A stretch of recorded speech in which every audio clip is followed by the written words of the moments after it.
Bonjour mesdames, à la suite du fabuleux Kinous auquel nous avons assisté et à la suite des bonnes décisions qui ont été prises, je voudrais vous faire partager une magnifique histoire entendue du Rav Pachter, riche en enseignements pour nous dans ces derniers instants de la Galoute et surtout dans notre dernière mission qui est de faire tout ce qui est en notre pouvoir pour faire venir Mashiach. C'est une histoire du Baal Shem Tov qui a été racontée par le Maguide de Mezrich à ses élèves. Une fois, le Baal Shem Tov se trouvait avec ses élèves, Motzei Shabbat. Mamash, quelques instants après la Havdalah, une femme frappe à la porte en pleurs et supplie le Baal Shem Tov de lui venir en aide. Elle doit marier sa fille et elle a besoin de la somme de 500 roubles et elle n'a pas la moindre idée d'où elle pourra obtenir cette somme. Et elle supplie le Baal Shem Tov de l'aider. Le Baal Shem Tov s'adresse à ses élèves et leur dit de rentrer leurs mains dans leur poche et de sortir tout ce qu'ils y trouveront. Instantanément, les élèves rentrent la main dans la poche et dépose sur la table la somme qui s'y trouvait. Et le Baal Shem Tov compte toutes les pièces réunies, assemblées, et il s'avère qu'il obtient exactement la somme de 500 roubles, la somme dont la femme avait besoin. La femme ravie prend cette somme, remercie le Baal Shem Tov béni et s'en va joyeuse du miracle que le Baal Shem Tov vient d'accomplir. Le Maguide de Mezrich raconte cette histoire à ses élèves et leur demande: à votre avis, quel est l'enseignement que l'on peut tirer de cette histoire?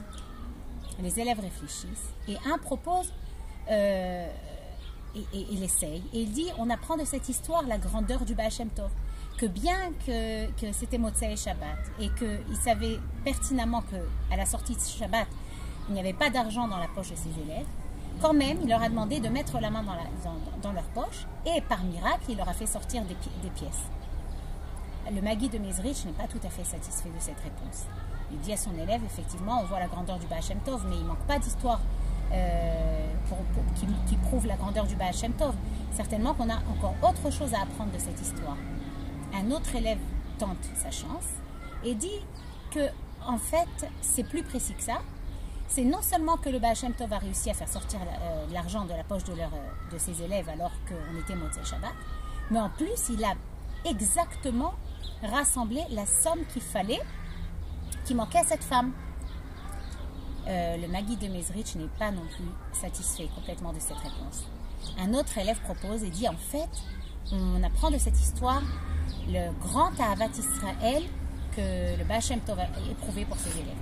Parce qu'il aurait pu, s'il voulait, il aurait pu faire un miracle et sortir directement toute la somme de sa propre poche. Mais par amour pour ses élèves, il a voulu leur donner aussi du mérite, les faire participer. Et il a impliqué chacun de ses élèves dans ce miracle. Le Maguide de Mezrich répond que c'est vrai aussi, mais ce n'est pas uniquement ça. Et en voyant que plus personne n'a autre chose à rajouter, le Maguide de Mezrich répond qu'en fait, dans cette histoire, ce n'est pas la grandeur du Baal Shem Tov qu'on apprend, c'est la grandeur de ses élèves, le bitoul, la soumission qu'ils ont face à leur maître, qu'en sachant pertinemment qu'ils n'avaient rien dans leur poche puisque c'était Motzei Shabbat, quand le Baal Shem Tov a demandé de mettre la main dans leur poche, tous ont instantanément mis la main dans leur poche par soumission, annulation complète à leur maître. Et grâce à cette soumission, grâce à ce bitoul, ils ont participé à ce miracle, ils ont fait ce miracle, ils ont réussi à obtenir la somme qu'il fallait pour cette femme. Alors, de chaque enseignement de nos maîtres, on a un enseignement à tirer et c'est toujours d'actualité.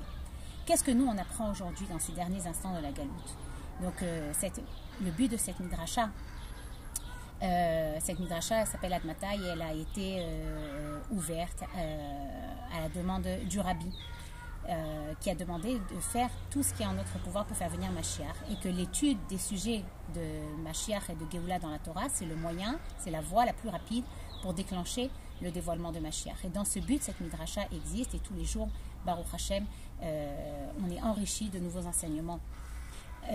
Alors, qu'est-ce qu'on apprend dans cet objectif? Qu'est-ce qu'on apprend de cette histoire?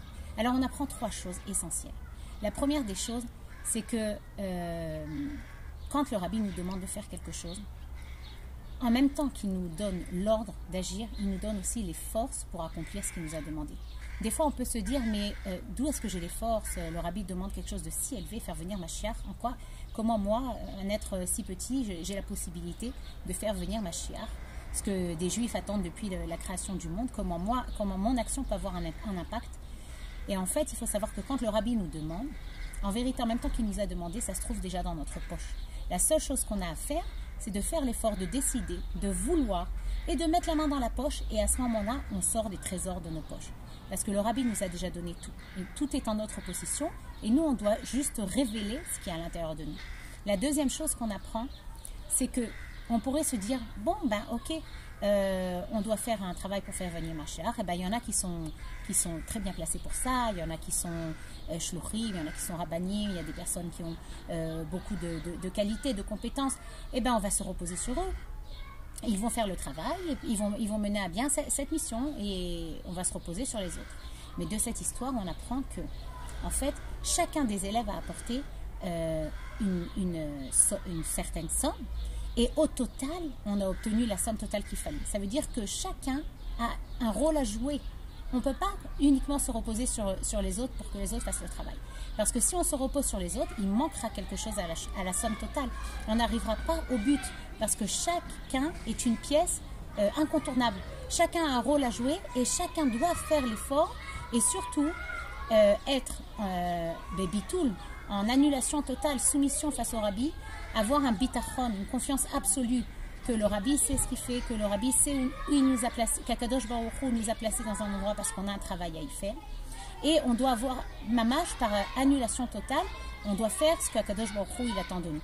Et la troisième chose qu'on apprend de cette histoire, voilà, c'est qu'effectivement, comme le Baal Shem Tov pouvait faire ce miracle à lui tout seul, mais il a voulu faire participer ses élèves, et bien pour la Géoula, c'est la même chose. Le rabbi, s'il voulait, il pourrait amener Mashiach tout seul, mais une Géoula éternelle, ça ne vient pas uniquement par une révélation d'en haut.